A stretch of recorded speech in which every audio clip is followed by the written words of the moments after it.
이재명 대표의 당무 복귀는 더 가열찬 싸움의 시작입니다.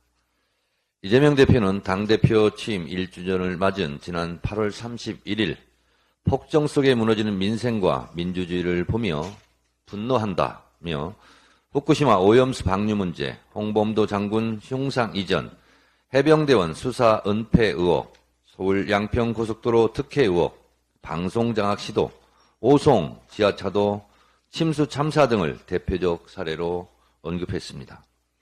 국민의 한 사람으로서 무능, 폭력 정권을 향해 단식 투쟁으로 국민 항쟁을 시작했습니다. 단식 도입 후 세 가지 요구사항. 첫째, 대통령은 민생 파괴, 민주주의 훼손에 대해 국민께 사죄하고 국정 방향을 국민 중심으로 바꾸라. 둘째, 일본 핵 오염수 방류에 반대 입장을 천명하고 국제해양재판소에 제소하라. 셋째, 전면적인 국정쇄신과 개각을 단행하라. 이재명 대표가 목숨을 건 단식 투쟁을 한 지 석 달이 지났습니다. 언론은 온통 이 대표의 단식 기간 동안 체포동의안 가결, 기각에만 관심이 있었지 왜 단식을 시작했는지, 요구사항은 무엇이고 윤석열 정권이 어떻게 철저하게 이를 무시했는지 관심박 상황이었습니다. 상기해 보면 바뀐 게 하나도 없고 변한 게 없다는 점입니다. 후쿠시마 핵 오염수 방류 문제는 점점 더 위험해지고 있고 홍범도 장군 흉상 이전 문제는 해결되지 않고 있으며 해병대원 수사 은폐 의혹도 방송 장악 시도도 더욱 악화 일로에 있습니다. 서울 양평 처가 고속도로 종점 변경 사건은 아예 처가 땅 쪽으로 하겠다고 민망한 이권 카르텔을 노골화했습니다. 권력을 이용해 한몫 단단히 챙기겠다는 겁니까? 내각 총사퇴로 통한 국정쇄신은커녕 더 깊은 수령으로 빠지고 친구, 검사, 극우 인사에 대한 인사정책은 국민을 더욱 분노케 하고 있습니다.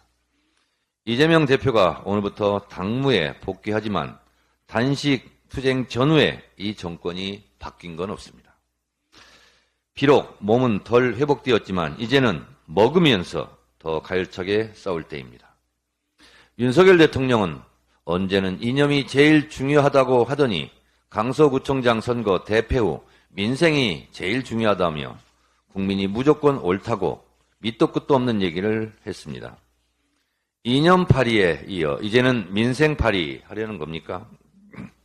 이념은 말 그대로 사전적 의미로 이상적인 것으로 여겨지는 생각이나 견해입니다.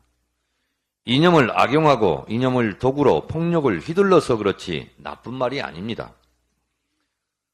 그러니 하루아침에 헌칙장처럼 버릴 말도 아닙니다. 국민이 무조건 옳다는 말도 그것을 이제서야 깨달았습니까? 이념과 민생은 무엇을 버리고 취할 선택지가 아닙니다. 윗돌, 아랫돌이 아닙니다. 좋은 생각, 좋은 정책, 좋은 이념으로 국민을 섬기고 민생을 살피면 됩니다. 아는 게 없고 생각이 없으니 냉탕, 온탕을 왔다 갔다 하는 겁니다. 왜? 뭐하러 대통령 됐습니까? 윤석열 대통령은 국민이 오르니 국민의 목소리를 경청하고 야당의 목소리에도 귀 기울이고 야당 대표와도 만나서 진지하게 대화해야 합니다. 괜히 김기현 대표를 내세워 민생회담 제안하는 그런 쇼를 멈춰주시기 바랍니다.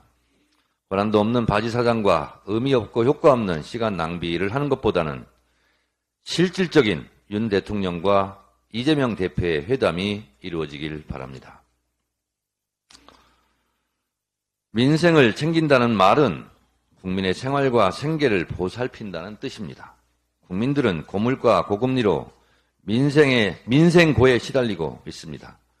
윤석열 대통령이 진정 민생을 말하려면 민심에 귀 기울이고 민심을 살피고 헛된 욕심과 과대망상을 버려야 합니다.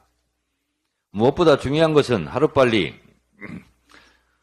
왕으로서 군림하려는 자세를 버리고 국민을 섬기는 일꾼, 머슴의 낮은 자세로, 낮은 자리로 내려오는 것입니다. 한마디로 비정상의 정상화로 복귀하려는 실질 의지입니다. 민생이 헛된 구호가 아니라 야당에게 협력을 구할 것은 구하고 야당과 서로 잘하기 경쟁하는 정상적인 정치로 돌아오는 일입니다. 국민들께 잘못을 인정하고 사과도 하고 이해를 구하는 진정한 용기가 필요합니다. 독재 정권에서는 통치가 횡행하고 민주주의 시대에는 정치가 정착되고 더 좋은 민주주의 시대에는 협치를 합니다.